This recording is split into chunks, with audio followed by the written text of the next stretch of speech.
போல் பாக்கிய செல்வம் புவியில் இல்லையே.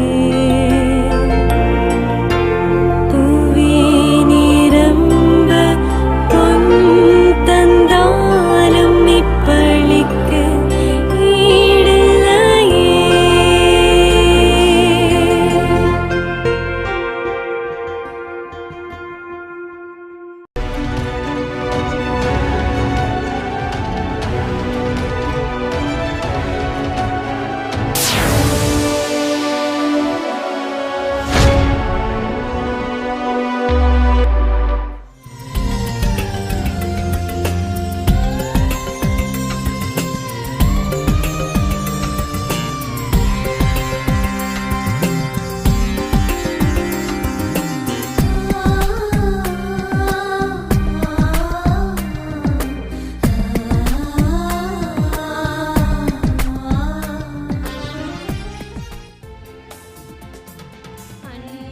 திருக்குலமே இறையேசுவின் அரியணையே, எழுவோம் ஒரு மனதாய் கூடி தொழுவோம் புகழ் பலியாய். அன்பின் திருக்குலமே இறையேசுவின் அரியணையே, எழுவோம் ஒரு மனதாய் கூடி தொழுவோம் புகழ் பலியாய். இறைக்குலமே எழுவோம், இறை அரசை அமைப்போம், மறை உடலாய் வருவோம், திருப்பலியில் இணைவோம். இறைக்குலமே எழுவோம், இறை அரசை அமைப்போம், மறை உடலாய் வருவோம், திருப்பலியில் இணைவோம். தந்தை மகன் தூயாவியாரின் பெயராலே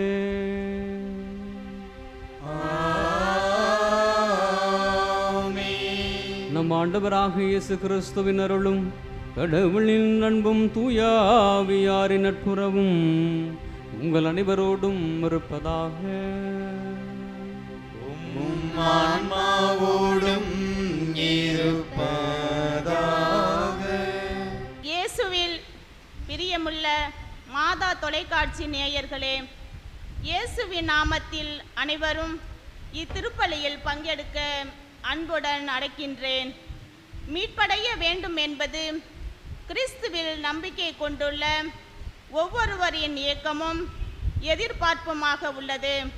அந்த ஏக்கத்தை எதிர்பார்ப்பை அடைய நம் ஆண்டவர் இயேசுவும் திருத்தூதர்களும் புனிதர்களும் நல்லவர்களும் பல வழிகளை நமக்கு சொல்லிக் கொடுத்துள்ளார்கள், வாழ்ந்தும் காட்டியுள்ளார்கள். பல்வேறு மார்க்கங்களில் கிறிஸ்து கடவுளின் மகன் என்பதாலும் தந்தையால் இவ்வுலகிற்கு அனுப்பப்பட்டவர் என்பதாலும் அவர் தம் தந்தையின் விருப்பப்படியே நடப்பதையே தம் வாழ்க்கை திட்டமாக கொண்டிருந்தார். எது கடவுளின் விருப்பமோ அதுவே இயேசுவின் விருப்பமாக அமைந்தது. நாமும் மீட்படைய இயேசுவை பற்றி கொள்வோம்.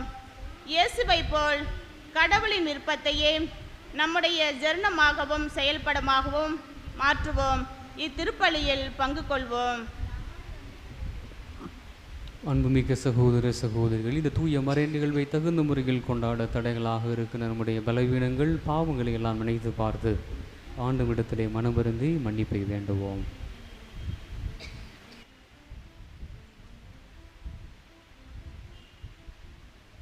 எல்லாம் உள்ள இறைவனிடமும் சகோதர சகோதரிகளிடமும் நான் பாவியனை ஏற்றுக்கொள்கிறேன்.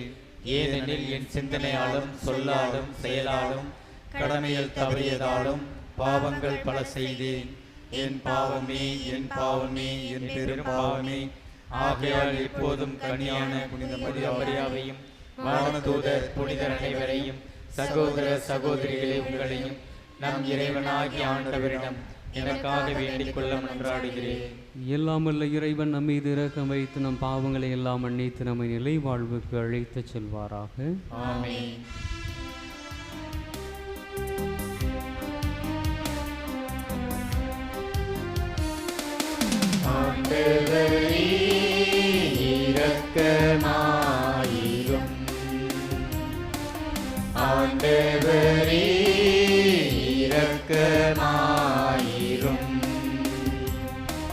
கிறிஸ்துவே இரக்கமாயிரும். கிறிஸ்துவே இரக்கமாயிரும். ஆண்டவரே இரக்கமாயிரும். ஆண்டவரே இரக்கமாயிரும்.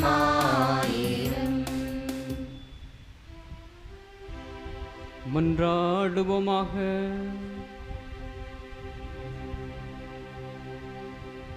என்றென்றும் உள்ள எல்லாம் வல்ல இறைவா,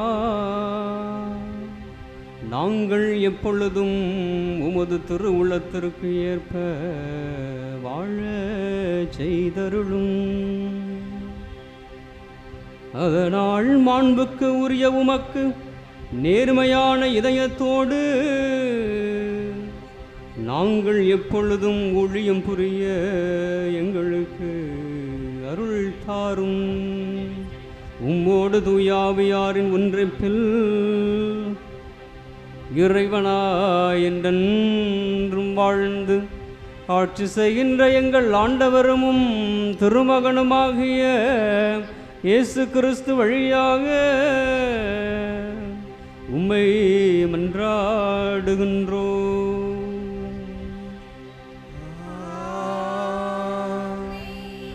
முதல் வாசகம். கடவுளிடம் அன்பு குரலோடு அவர்கள் நன்மைக்காகவே ஆவியார் அனைத்திலும் ஒத்துழைக்கிறார். திருத்தூதர் பவுல் ரோமருக்கு எழுதிய திருமுகத்தில் வாசகம். இயல் 8 இறை வார்த்தைகள் 26-30 முடிய. சகோதர சகோதரிகளே, தூய ஆவியார் நமது வலுவற்ற நிலையில் நமக்கு துணை நிற்கிறார். ஏனெனில் எதற்காக எப்படி நாம் இறைவனிடம் வேண்டுமென்பது என்று நமக்கு தெரியாது. தூய ஆவியார் தாமே சொல் வடிவம் பெற முடியாத நம்முடைய பெரு மூச்சுகளின் வாயிலாய் நமக்காக பரிந்து பேசுகிறார். உள்ளங்களை துருவி ஆயும் கடவுள் தூய ஆவியாரின் மனநிலையை அறிவார். தூய ஆவியாரும் கடவுளுக்கு உகந்த முறையில் இறை மக்களுக்காக பரிந்து பேசுகிறார். மேலும் கடவுளிடம் அன்பு கூறுபவர்களோடு, அதாவது அவரது திட்டத்திற்கு ஏற்ப அழைக்கப்பட்டவர்களோடு அவர்கள் நன்மைக்காகவே ஆவியார் அனைத்திலும் ஒத்துழைக்கிறார் என்பது நமக்கு தெரியும். தம்மால் முன்பே தெரிந்து கொள்ளப்பட்டவர்கள் தம் மகனின் சாயலுக்கு ஏற்றவாறு இருக்க வேண்டும் என கடவுள் முன்குறித்து வைத்தார். அச்சகோதரர் சகோதரிகள் பலரும் தம் மகன் தலைப்பேராளராய் இருக்க வேண்டும் என்றே இப்படி செய்தார். தாம் முன்குறித்து வைத்தோரை அவர் அழைத்திருக்கிறார். தாம் அழைத்தோரை தமக்கு ஏற்புடையவராக்கி இருக்கிறார். தமக்கு ஏற்புடையவரை தம் ஆட்சியில் பங்கு பெற செய்தார். இது ஆண்டவர் வழங்கும் அருள் வாக்கு. இறைவனுக்கு நன்றி.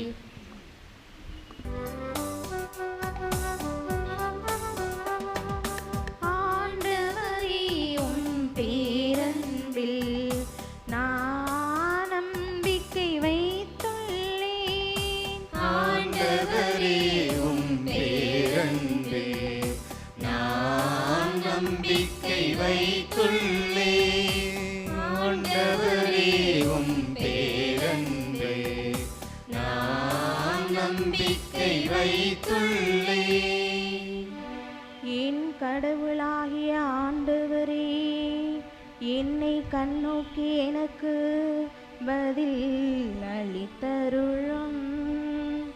என் விழிகளுக்கு ஒளி ஊட்டும். அப்பொழுது நான் சாவின் உறக்கத்தில் ஆழ்ந்து விடமாட்டேன். ஆண்டவரே உம் பேரன்பே நான் நம்பிக்கை வைத்துள்ளேன். ஆண்டவரே உம் பேரன்பே நான் நம்பிக்கை வைத்துள்ளேன். அல்லேலூயா அல்லேலூயா அல்லேலூயா அல்லேலூயா அல்லேலூயா அல்லேலூயா அல்லேலூயா. நம் ஆண்டவர் இயேசு கிறிஸ்துவின் மாட்சியை நீங்கள் அடையும் பொருட்டு நாங்கள் அறிவித்த நற்செய்தியின் வழியாக அவர் உங்களை அழைத்தார். அல்லேலூயா அல்லேலூயா அல்லேலூயா அல்லேலூயா அல்லேலூயா. ஆண்டவர் உங்களோடு இருப்பாராக. உம் ஆன்மாவோடும் இருப்பாராக. திருத்தூதர் லூக்கா எழுதிய நற்செய்தியிலிருந்து வாசகம். ஆண்டவரே மாட்சி உமக்கே. பிரிவு 13 இறை வார்த்தைகள் 22 30 வரை. அக்காலத்தில் இயேசு நகர்கள் ஊர்கள் தோறும் கற்பித்து கொண்டே எருசலேம் நோக்கி பயணம் செய்தார். அப்பொழுது ஒருவர் அவரிடம், ஆண்டவரே, மீட்பு பெறுவோர் சிலர் மட்டும்தானா என்று கேட்டார். அதற்கு அவர் அவர்களிடம் கூறியது, இடுக்கமான வாயில் வழியாக நுழைய வருந்தி முயலுங்கள். ஏனெனில் பலர் உள்ளே செல்ல முயன்றும் இயலாமற் போகும். வீட்டு உரிமையாளரே, எழுந்து கதவை திறந்துவிடும் என்று கேட்பீர்கள். அவரோ, நீங்கள் எங்கிருந்து வந்தவர்கள் என எனக்கு தெரியாது என பதில் கூறுவார். அப்பொழுது நீங்கள், நாங்கள் உம்மோடு உணவு உண்டோம் குடித்தோம், நீங்கள் எங்கள் வீதிகளில் கற்பித்தீரே என்று சொல்வீர்கள்.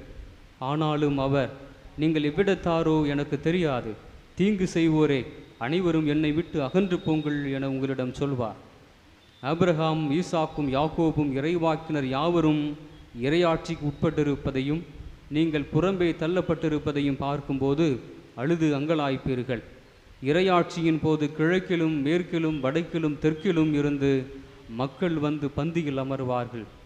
ஆம், கடைசியானோர் முதன்மையாவர், முதன்மையானோர் கடைசியாவர்.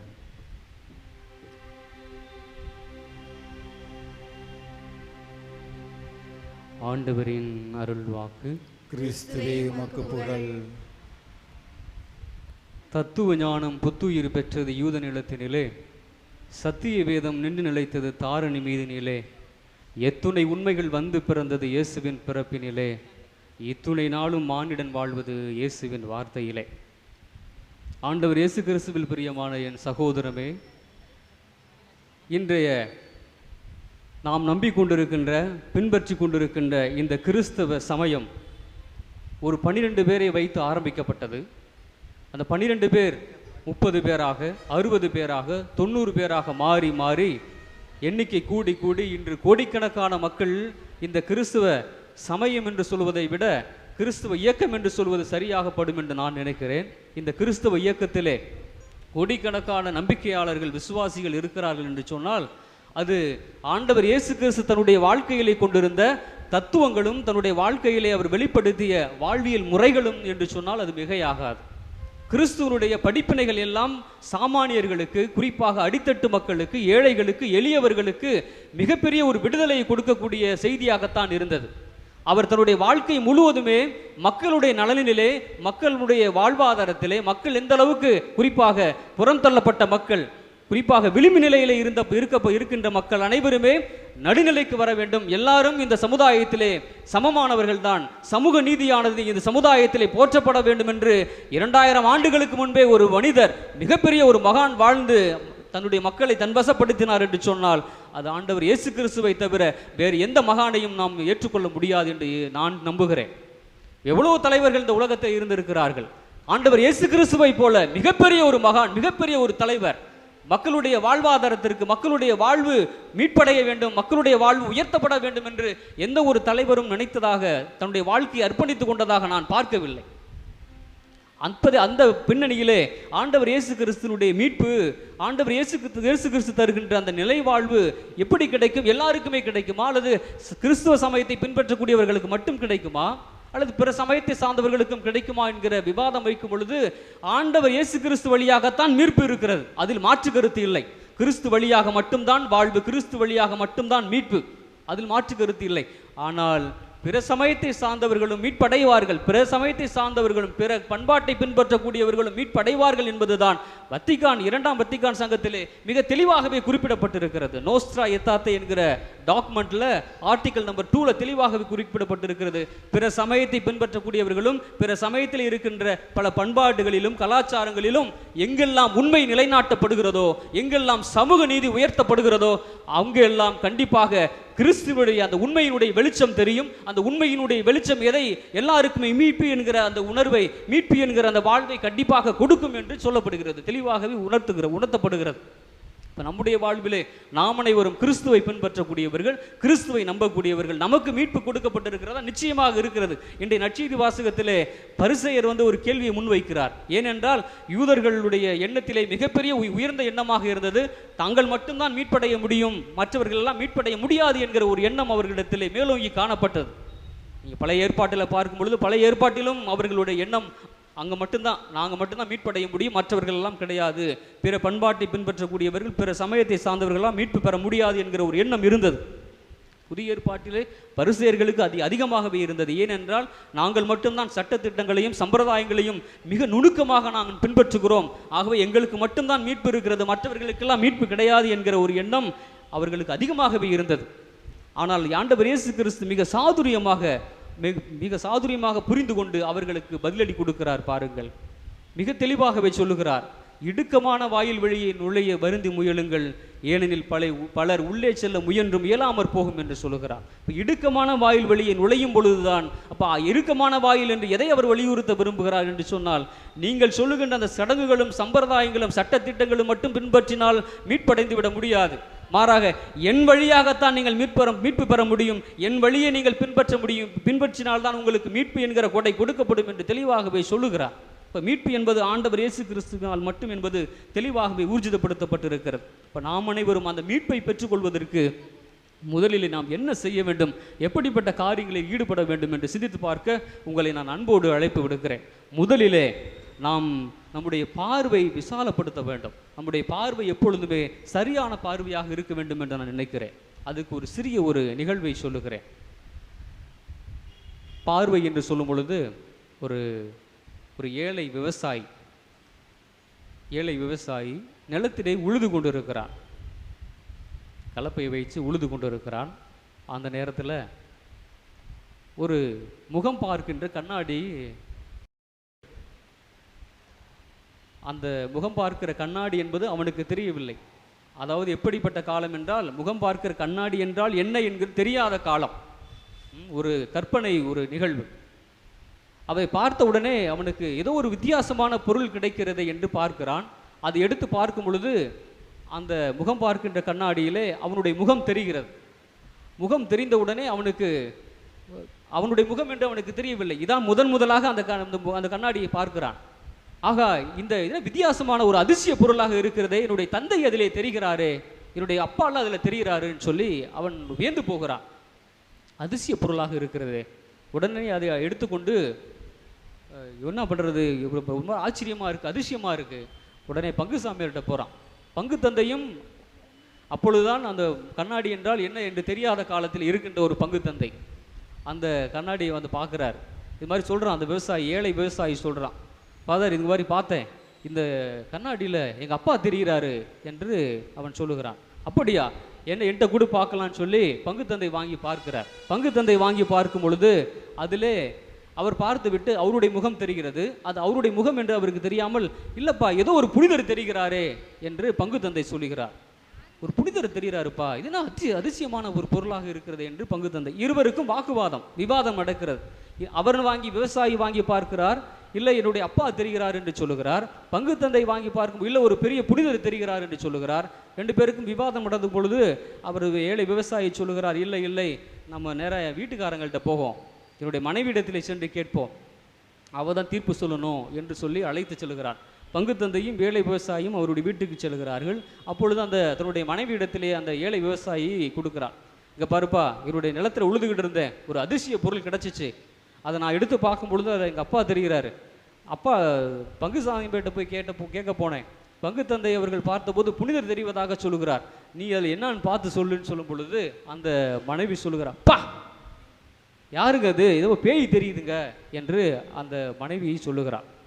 பிரியமானவர்களே, இந்த நிகழ்வு எதற்காக நான் பதிவு செய்கிறேன் என்றால், ஒவ்வொருவரும் பல்வேறு பார்வைகளை கொண்டிருக்கிறோம். பார்வை சரியாக இருந்தது என்று சொன்னால், அந்த ஏழை விவசாயி தன்னுடைய தந்தை தெரிவதாக பார்க்கிறான், பங்கு தந்தை ஒரு புனிதர் தெரிவதாக பார்க்கிறார், மனைவி ஒரு பேய் தெரிவதாக பார்க்கிறார். ஒரே பொருள்தான், பல்வேறு பார்வைகளை பாருங்கள். அப்போ நம்முடைய வாழ்க்கையில் முதலிலே நாம் மீட்பினை பெற்றுக்கொள்ள வேண்டும், இறைவன் தருகின்ற அந்த வாழ்வினை அனுபவிக்க வேண்டும் என்றால் நம்முடைய பார்வை எப்பொழுது நேர்மறையான பார்வையோடு இருக்க வேண்டும். எல்லாவற்றையும் நல்லதாகவே பார்க்க நாம் பழக வேண்டும். முதல் செய்தி. இரண்டாவது, நம்முடைய வாழ்க்கையிலே இந்த மீட்பினை பெறுவதற்கு மிகப்பெரிய ஒரு தடையாக இருப்பதாக நான் பார்ப்பது தனி மனித சார்பு கொள்கை. ரிலேட்டிவிசம் என்று ஆங்கிலத்திலே சொல்லுகிறார்கள். தனி மனித சார்பு கொள்கை. அப்படி என்றால், எனக்கு எது சரி என்று படுகிறதோ அதை நான் செய்வது, மற்றவர்களுக்கு அது சரியோ தவறோ என்பது எனக்கு பிரச்சனை அல்ல. எனக்கு எது சரி என்று படுவதோ அதை செய்வது என்கிற மனநிலை இன்றைய காலகட்டங்களிலே அறிவியல் வளர்ந்த உலகத்தில் எல்லாருக்கும் அதிகமாகவே வந்துவிட்டது. எனக்கு எது சரி என்று படுவதை செய்வது எனக்கு பிரச்சனை இல்லை, எனக்கு கம்ஃபர்ட்டாக இருக்கா, ஓகே, எனக்கு சரின்னு படுது, ஆகவே நான் செய்கிறேன். அது எங்கள் வீட்டுக்காரங்களுக்கு பிடிச்சாலும் சரி, பிடிக்கலனாலும் சரி, என்னுடைய பிள்ளைகளுக்கு பிடித்தாலும் சரி, பிடிக்காவிட்டாலும் சரி, எனக்கு சரின்னு படுது. கத்தி எடுத்து குத்துறது சரி என்று படுகிறது, செய்கிறேன். டாஸ்மார்க்கில் தண்ணி அடிக்கிறது சரி என்று படுகிறது, நான் செய்கிறேன். இல்லை, எனக்கு இப்போ மற்றவங்களை ஏமாற்றுவது சரி என்று படுகிறது, நான் செய்கிறேன். பிறரை பற்றி இல்லாத பொல்லாதெல்லாம் பேசுவது சரி என்று படுகிறது, ஆகவே நான் செய்கிறேன். அப்போ எனக்கு சரி என்று படுவதை செய்வது என்பதுதான் தனி மனித சார்பு கொள்கை. அது இந்த உலகத்தில் மிகப்பெரிய ஒரு பங்கு வகிக்கிறது. அதில் இருந்து நாம் விடுதலை அடையும் பொழுதுதான் ஆண்டவர் தருகின்ற அந்த விடுதலை, ஆண்டவர் தருகின்ற அந்த மீட்பினை நாம் பெற்றுக்கொள்ள முடியும். மூன்றாவதாக, இந்த மீட்பினை இறைவன் தருகின்ற அந்த மீட்பினை பெற்றுக்கொள்வதற்கு, இறைவன் தருகின்ற அந்த வாழ்வை பெற்றுக்கொள்வதற்கு நாம் இடுக்கமான வாயிலில் நுழைய வேண்டும் என்று சொல்கிறார். அதில் தடையாக இருக்கின்ற இன்னொரு காரியம் என்னவென்றால் நடைமுறை நாத்திகம், பிராக்டிகல் எத்தீசம் என்று ஆங்கிலத்திலே சொல்லுகிறார்கள். நடைமுறை நாத்திகம் என்றால் நாம் அனைவருமே ஒரு வகையிலே நடைமுறை நாத்திகவாதிகள் தான். ஏனென்றால் நம்முடைய நம்பிக்கை, நம் கிறிஸ்துவின் மீது கொண்டிருக்கின்ற விசுவாசம், ஆலயத்திலே அமர்ந்திருக்கும் பொழுது ஆண்டவர் இயேசு கிறிஸ்தான் என்னுடைய மீட்பர், ஆண்டவர் இயேசு கிறிஸ்து தான் உண்மையானவர், ஆண்டவர் இயேசு கிறிஸ்தான் என்னுடைய வாழ்வினுடைய மகிழ்ச்சி என்று பேசுகின்ற நம்பிக்கையை அறிக்கையிடுகின்ற நாம் ஆலயத்தின் உள்ளே, ஆலயத்தை விட்டு வெளியே சென்ற பிறகு இந்த உலகம் தான் எனக்கு மகிழ்ச்சி, இந்த உலகத்திலே நான் பார்க்கக்கூடிய காரியங்கள் தான் எனக்கு மகிழ்ச்சியை தருகிறது, உலகத்திலே நான் பார்க்கக்கூடிய அனைத்தும் தான் உண்மையாகப்படுகிறது, ஆகவே இறைவனை கிறிஸ்துவை மறந்துவிட்டு உலக போக்கிலே நான் போவது என்பதுதான் இந்த நடைமுறை நாத்திகம் என்று சொல்லப்படுகிறது. நாம் அனைவருமே ஒரு வகையிலே நடைமுறை நாத்திகவாதிகளாகத்தான் இருக்கிறோம். அந்த நிலை, அந்த தடையிலிருந்து நாம் மீறி வரும் பொழுதுதான் நடைமுறை ஆத்திகவாதிகளாக எப்பொழுது நாம் மாறுகிறோமோ அப்பொழுதுதான் நாம் ஆண்டவர் தருகின்ற அந்த மீட்பினை சுவைக்க முடியும் என்பது இது இரண்டாவது செய்தியாக உங்கள் முன் பதிவு செய்கிறேன். இப்போ மூன்றாவது செய்தியாக நான் பார்ப்பது, நாம் நம்முடைய இந்த உலகத்திலே வாழ்கின்ற பொழுது பல்வேறு அறிவியல் கண்டுபிடிப்புகள், அறிவியல் வளர்ச்சிகள் எல்லாம் மிகப்பெரிய ஒரு சௌகரியமான வாழ்வுக்கு நம்மை அழைத்து செல்கிறது. மிகப்பெரிய ஒரு சௌகரியமான வாழ்வுக்கு ரொம்ப எல்லாருமே நமக்கென்று தனிப்பட்ட ஒரு வட்டத்தை வரைந்து கொண்டு ஒரு கம்ஃபர்ட் ஜோனை வச்சுக்கிறோம். ஒரு கம்ஃபர்ட் ஜோன் நமக்கென்று, இதெல்லாம் எனக்கு ஓகே, இதெல்லாம் எனக்கு சௌகரியத்தை தருகிறது, ஆகவே அதை நான் பயன்படுத்தி கொள்கிறேன், ஆகவே அதுதான் எனக்கு முக்கியம் என்று வைத்துக் கொள்கிறோம். பிறருக்கு அது சௌகரியமாக இருக்கிறதா இல்லையா என்பது பேச்சு அல்ல. எதெல்லாம் அசௌகரியமாக இருக்கிறதோ அதையெல்லாம் நாம் புறந்தள்ளி விடுகிறோம்.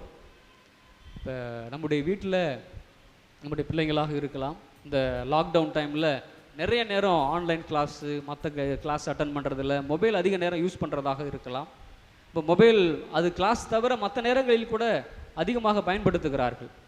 அறிவியல் கண்டுபிடிப்புகளை நிறைய நேரம் அதற்கு நாம் நேரத்தை செலவிடுகிறோம். இவையெல்லாம் எதை சொல்லுகிறது என்றால், அதற்கு கொடுக்கக்கூடிய நேரத்தை கூட நம்மால் இறைவனுக்கோ அல்லது விவிலியம் வாசிப்பதற்கோ அல்லது ஜெபமாலை ஜெபிப்பதற்கோ அல்லது குடும்ப ஜெபம் சொல்வதற்கோ அல்லது நோயாளிகளை சென்று சந்திப்பதற்கோ நம்முடைய மனம் ஏற்றுக்கொள்வதில்லை. அது அசௌகரியமாக நினைக்கிறோம்.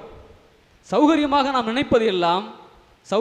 நாம் நினைப்பதெல்லாம் மொபைலில் டைம் ஸ்பெண்ட் பண்ணுறது, டிவி பார்க்குறது, அல்லது நமக்கு எதெல்லாம் இந்த உலக காரியங்களை சிற்றின்பத்தை தருகிறதோ அது எல்லாம் நமக்கு சௌகரியம் என்று நினைக்கிறோம். அசௌகரியமானது எது என்று பார்க்கிறோம் என்றால், கிறிஸ்துவுக்காக நேரத்தை ஒதுக்குவது, திருவிவிலியத்தை வாசிப்பது, ஜெபமாலையை சொல்வது, குடும்ப ஜெபம் சொல்வது எல்லாம் அசௌகரியமாக நாம் நினைக்கிறோம். அதில் எனக்கு டிஸ்கம்ஃபர்ட்டாக இருக்குது என்ற ஒரு எண்ணம் வந்து விடுகிறது. ஆகவே இந்த ஒரு எண்ணமும் மாற வேண்டும் என்பதுதான் நான் உங்களுக்கு தரக்கூடிய மூன்றாவது செய்தி. இவையெல்லாம் மீட்பினை பெறுவதற்கு தடைகளாக இருக்கின்ற மிகப்பெரிய காரணிகளாக நான் பார்க்கிறேன்.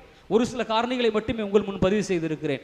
எனவே நம்முடைய வாழ்க்கையிலே நாம் ஆண்டவர் இயேசு கிறிஸ்து மீட்பினை தருவதற்கு, அதுவும் எப்படிப்பட்ட மீட்பினை, ஒரு ஒட்டுமொத்தமான மீட்பினை தருவதற்காகத்தான் தன்னுடைய வாழ்க்கை முழுவதுமாகவே அர்ப்பணித்துக் கொண்டவர்.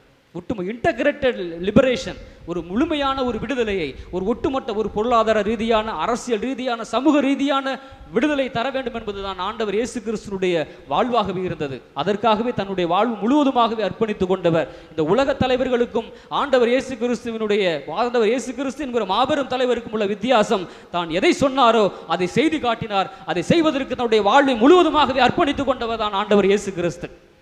மற்ற தலைவர்கள் அப்படி அல்ல. மற்ற தலைவர்கள் அதை கடைபிடிப்பதற்கு அல்லது பிறருக்கு தன்னுடைய வார்த்தை மூலம் சொல்வதற்கெல்லாம் முதலே அவர்கள் தன்னை சரி செய்து கொண்டுதான் அதை செயல்படுத்தினார்கள். ஆனால் ஆண்டவர் இயேசு கிறிஸ்து, நாம் நம்புகிற, நான் விசுவசிக்கின்ற ஆண்டவர் இயேசு கிறிஸ்து அப்படிப்பட்டவர் அல்ல.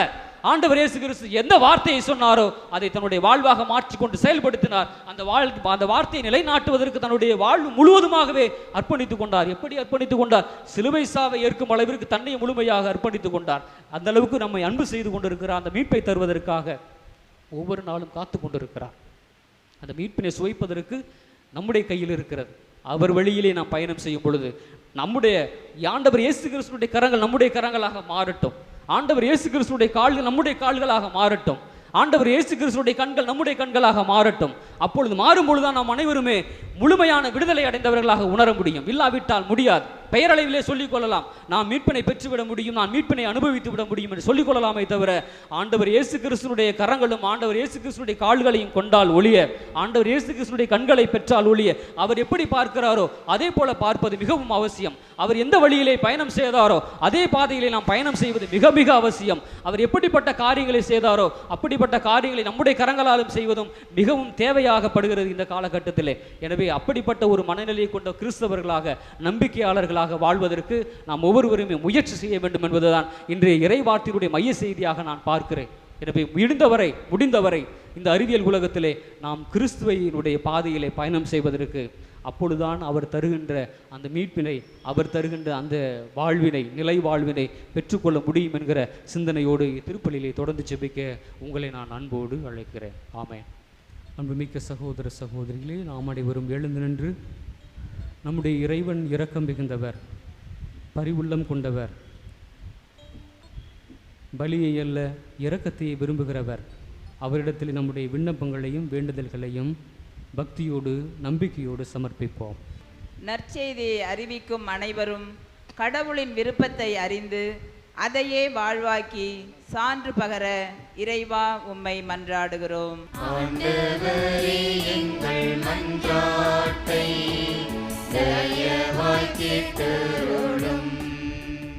தூய்மையான தண்ணீர், தூய்மையான காற்று, சத்தான உணவு எல்லா மக்களுக்கும் கிடைத்திட நம் நாட்டு மக்கள், தலைவர்கள் தங்களையே அர்ப்பணிக்க வேண்டுமென இறைவா உம்மை மன்றாடுகிறோம்.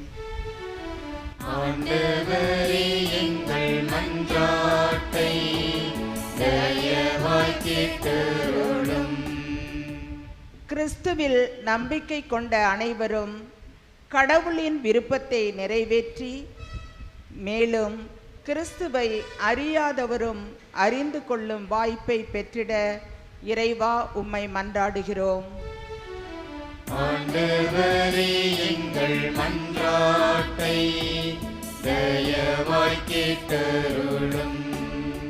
என்று முடிவுக்கு வரும் அத்தோடு வாழும் நம் மக்களை தயவோடு கண்ணோக்கும், முடிவுக்கு கொண்டு வர தங்களையே அர்ப்பணித்துள்ள நாட்டு தலைவர், மருத்துவர்கள், செவிலியர்கள், காவல்துறையினர், தூய்மை பணியாளர்கள், அரசு அதிகாரிகள், சமூக அலுவலர்கள் அனைவரையும் கர்த்தாவே இறைவா உம்மை மன்றாடுகிறோம்.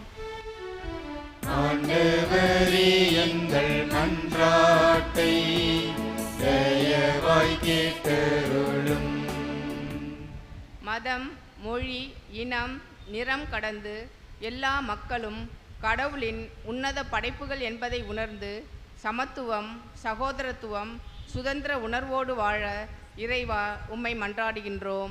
ஆண்டவரே எங்கள் மன்றாட்டை தயவாய் கேட்டருளும். உண்மையே இறைவா,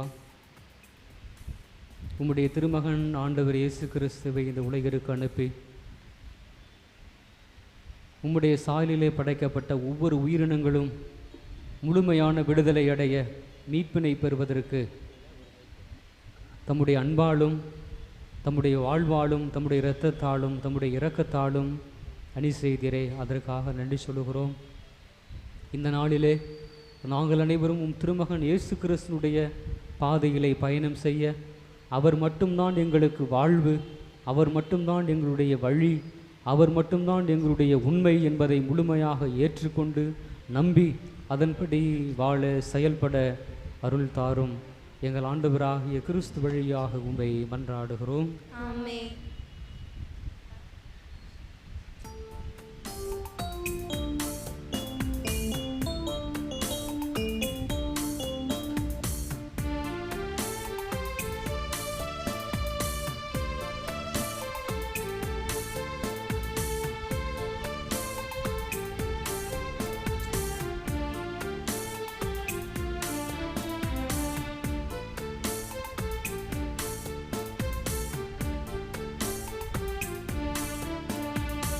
இதய சுரங்களின் இசையிலே கனிந்து சுரந்திடும் ராகங்களே, எல்லாம் இறைவனின் கொடைகளே, இதய நன்றிகள் எங்குங்களே.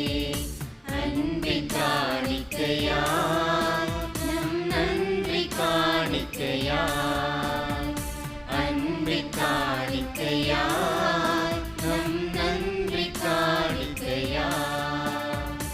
இதய சுரங்களின் இசையிலே கனிந்து சுரந்திடும் ராகங்களே, எல்லாம் இறைவனின் கொடைகளே, இதய நன்றிகள் எங்குங்களே. அன்புமிக்க சகோதர சகோதரிகளை, என்னுடையதும் உங்களுதுமான பலி எல்லாம் உள்ள தந்தையாக இறைவனுக்கு ஏற்றதாகும்படி மன்றாடுங்கள். ஆண்டவர் தமது பெயரின் புகழ்ச்சிக்காகவும் ஆட்சிக்காகவும் நமது நன்மைக்காகவும் புனித திரு அவை அனைத்து நலனுக்காகவும் உமது கையில் இருந்த பலியை ஏற்றுக்கொள்வாராக. ஆண்டவரே, நீர் எங்களுக்கு அளித்த கொடைகளையே நாங்கள் உமக்கு மனமு வந்து அளிக்க அருள் புரியுமாறு உம்மை வேண்டுகின்றோம். இவ்வாறு உமது அருள் எங்களை தூய்மையாக்கி நாங்கள் நிறைவேற்றும் அதே மறை நிகழ்வுகள் வழியாக உமது புனிதப்படுத்தும் அருளை பெற்றுக்கொள்ள செய்தருளும். எங்கள் ஆண்டவராகிய கிறிஸ்து வழியாக உம்மை மன்றாடுகின்றோம்.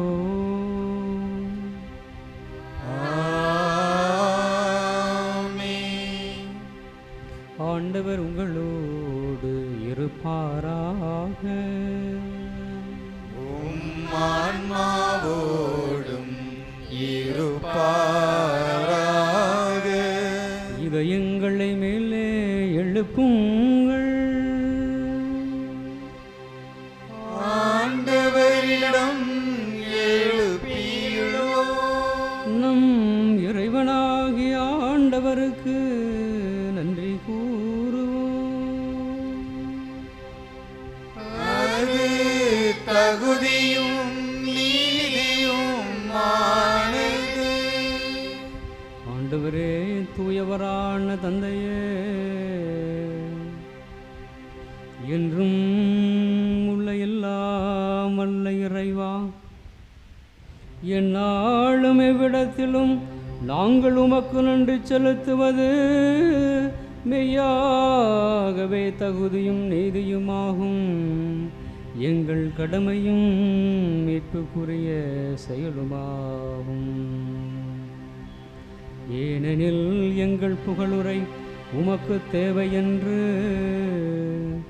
ஆயினும் நாங்கள் உமக்கு நன்றி செலுத்துவது உமது அருள் கொடையாளே. நாங்கள் உம்மை புகழ்ந்துரைப்பது உமது மாட்சியை மிகுதிப்படுத்தாது. எனினும் எங்கள் ஆண்டவராகிய கிறிஸ்து வழியாக நாங்கள் மீட்படைய பயன்படுகின்றது. ஆகவே வானதூதர் திரளோடு ஒன்று சேர்ந்து நாங்களும் உம்மை புகழ்ந்தேத்தி மகிழ்ச்சியுடன் அறிக்கையிட்டு சொல்வதாவது: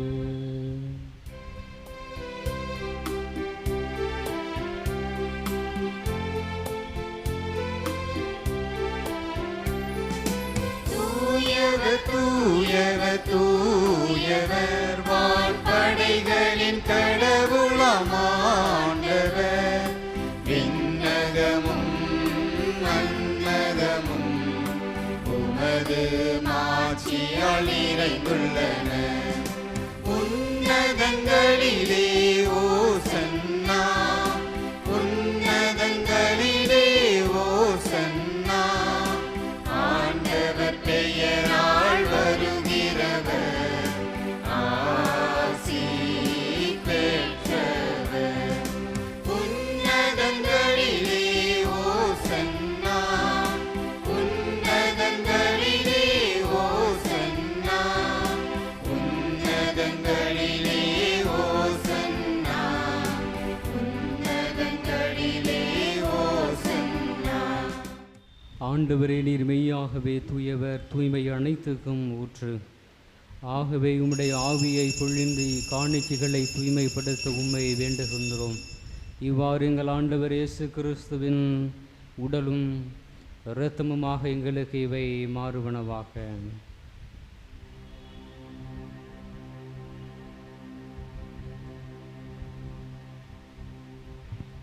அவர் பாடுபட உளம் கணிந்து தம்மை கையளித்த போது அப்பத்தை எடுத்து நன்றி செலுத்தி அதை பெற்று தம் சீடர்களுக்கு அளித்து அவர் கூறியதாவது: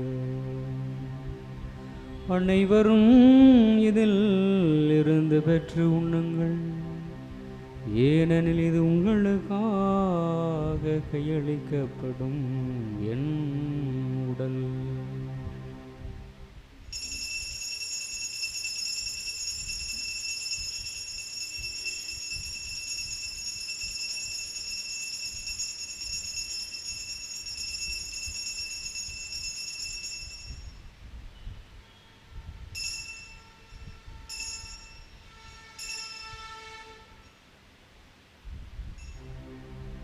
அவ்வண்ணமே இரவு விருந்தை அருந்திய பின் கிண்ணத்தையும் எடுத்து மீண்டும் உமக்கு நன்றி கூறி தம் சீடர்களுக்கு அளித்து அவர் கூறியதாவது: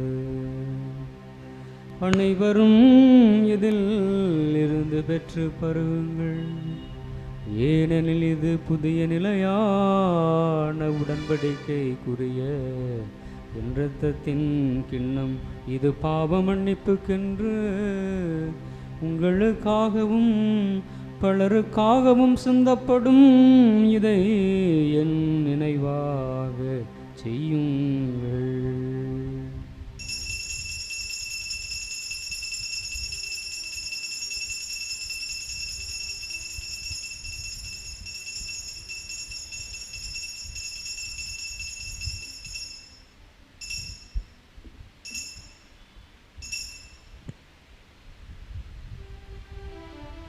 நம்பிக்கையின் மறைபொருள்.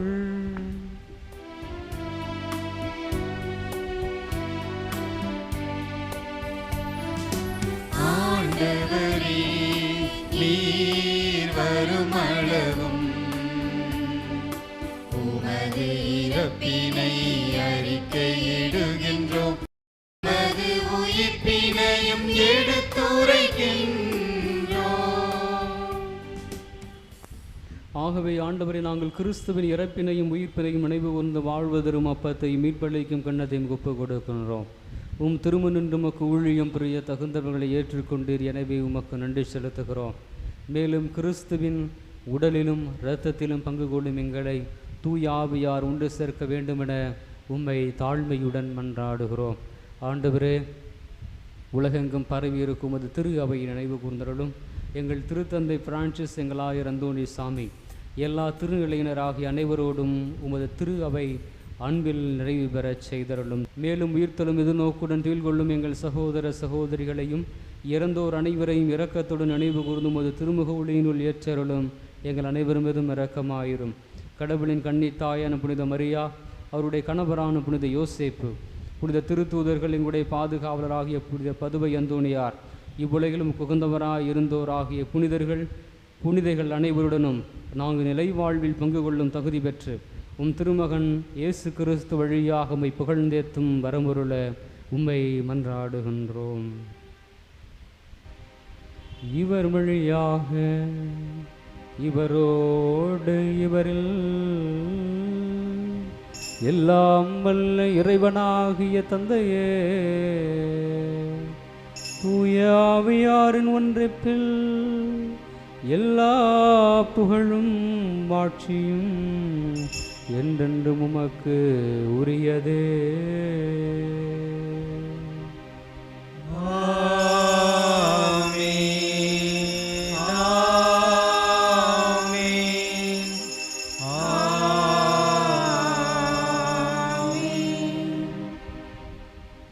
மீட்பரின் கட்டளையால் கற்பிக்கப்பட்டு இறை படைப்பினையால் பயிற்சி பெற்ற நாம் அனைவரும் துணிந்து பாடுவோம். விண்ணுலகில் இருக்கிற எங்கள் தந்தையே, உமது பெயர் தூயது என போற்ற பெறுக. உமது ஆட்சி வருக. உமது திருவுளம் விண்ணுலகில் நிறைவேறுவது போல மண்ணுலகிலும் நிறைவேறுக. எங்கள் அன்றாட உணவை இன்று எங்களுக்கு தாரும். எங்களுக்கு எதிராக குற்றம் செய்வோரை நாங்கள் மன்னிப்பது போல எங்கள் குற்றங்களை மன்னியும். எங்களை சோதனைக்கு உட்படுத்தாதேயும், தீமையிலிருந்து எங்களை விடுவித்தருளும். ஆண்டவரே, தீமை அனைத்திலிருந்தும் எங்களை விடுவித்து எங்கள் வாழ்நாளில் அமைதியை கனிவுடன் அருள உம்மை மன்றாடுகின்றோம். உமது இரக்கத்தின் உதவியால் நாங்கள் பாவத்திலிருந்து எப்போதும் விடுதலை பெற்று யாதொரு கலக்கமும் அன்றி நலமாயிருப்போமாக. நாங்கள் எதிர்நோக்கியிருக்கும் பேரின்பத்துக்காகவும் எம்மிப்பராகிய இயேசு கிறிஸ்துவின் வருகைக்காகவும் காத்திருக்கின்றோம். ஏனெனில் ஆட்சியும் வல்லமையும் மாட்சியும் என்றென்றும் உமதே. ஆண்டவரே இயேசு கிறிஸ்துவே, அமைதியை உங்களுக்கு விட்டு செல்கின்றேன், என் அமைதியையே உங்களுக்கு அளிக்கின்றேன் என்று திருத்தூதர்களுக்கு மொழிந்தீரே. எங்கள் பாவங்களை பாராமல் உமது திரு அவையின் நம்பிக்கையை கண்ணோக்கி உமது திருவுள்ளத்திற்கு ஏற்ப அதற்கு அமைதியையும் ஒற்றுமையையும் அளித்தருள்வீராக. என்றென்றும் வாழ்ந்து ஆட்சி செய்கின்றவர் நீரே.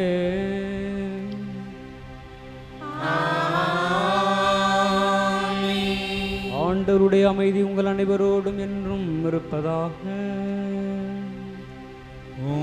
ஆன்மாவோடும்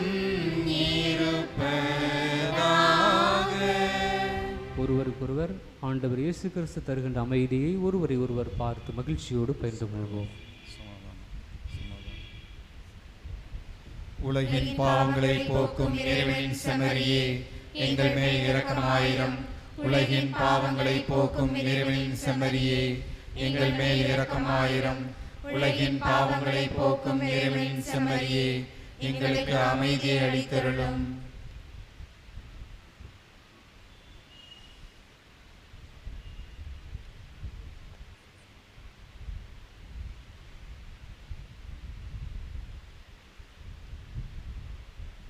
இதோ இறைவனின் செம்மறி, உலகின் பாவங்களை எல்லாம் போக்க வந்த மீட்பர்.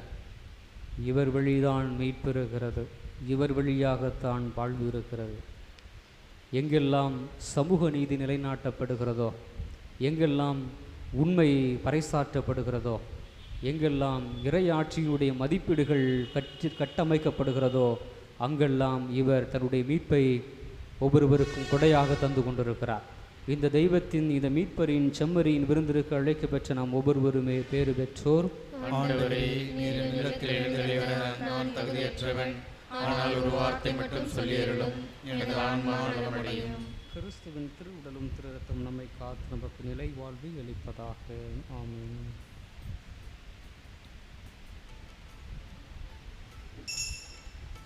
ஆசை திருவிருந்துக்கான மன்றாட்டு. ஆண்டவரே, நீர் என் இல்லத்தில் எழுந்தருள நான் தகுதியற்றவன்.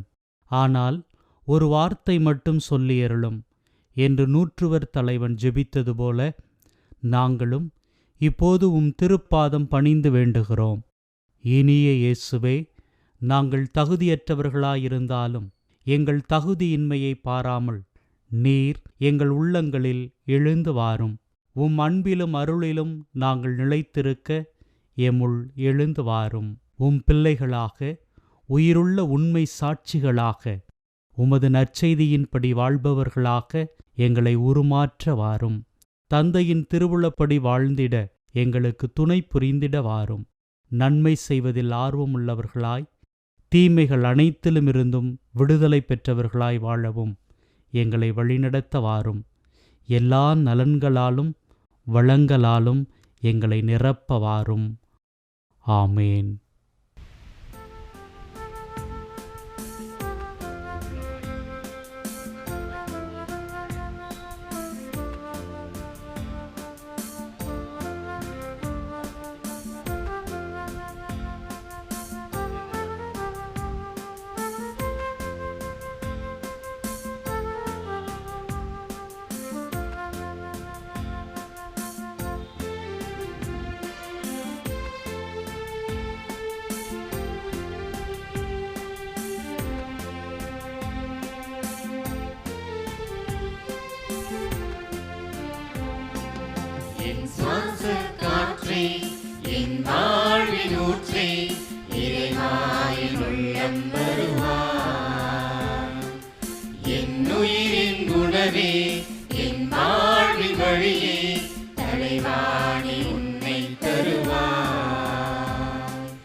என் சொந்தம் யாவும் என் தேவையாவும் நீதானே நீதானே இறைவா. என் நெஞ்சில் நேசம் மாறாத பாசம் தருவாய் தருவாய் தலைவா. வாழ்நாளெல்லாம் நீ வேண்டுமே, வளர்ந்திட நாளும் வர வேண்டுமே. வாழ்நாளெல்லாம் நீ வேண்டுமே, வளர்ந்திட நாளும் வரம் வேண்டுமே. வாழ்வாய் வழியாய் நிறைந்திட வருவாய் என் சுவாச காற்றே என் வாழ்வின் ஊற்றே இறைவா என் உள்ளம் வருவார். நன்றி கூறி மன்றாடுவோமாக.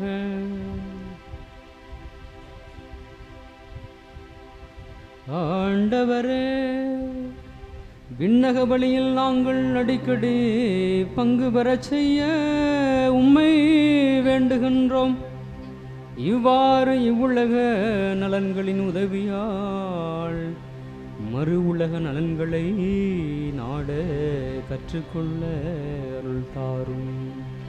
எங்கள் ஆண்டவராகிய கிறிஸ்து வழியாக உம்மை மன்றாடுகின்றோம்.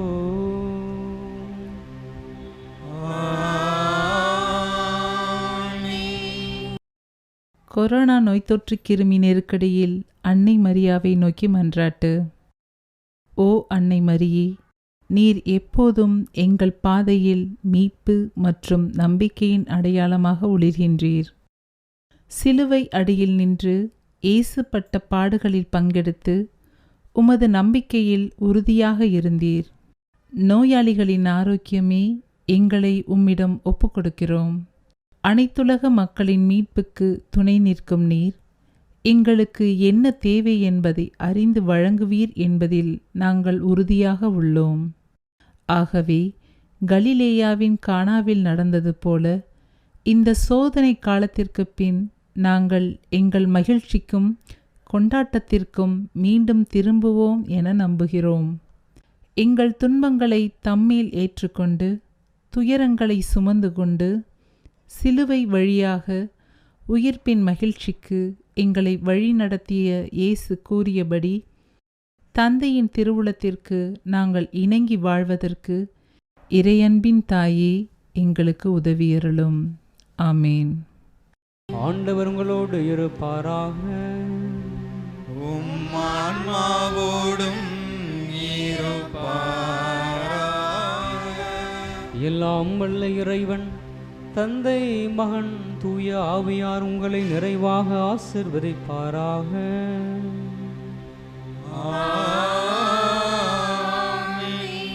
ஆண்டவர் இயேசு கிறிஸ்துவுடைய மீட்பினை பெற்றுக்கொள்ள சென்று வாருங்கள். திருப்பலி நிறைவு பெற்றது. இறைவனுக்கு நன்றி.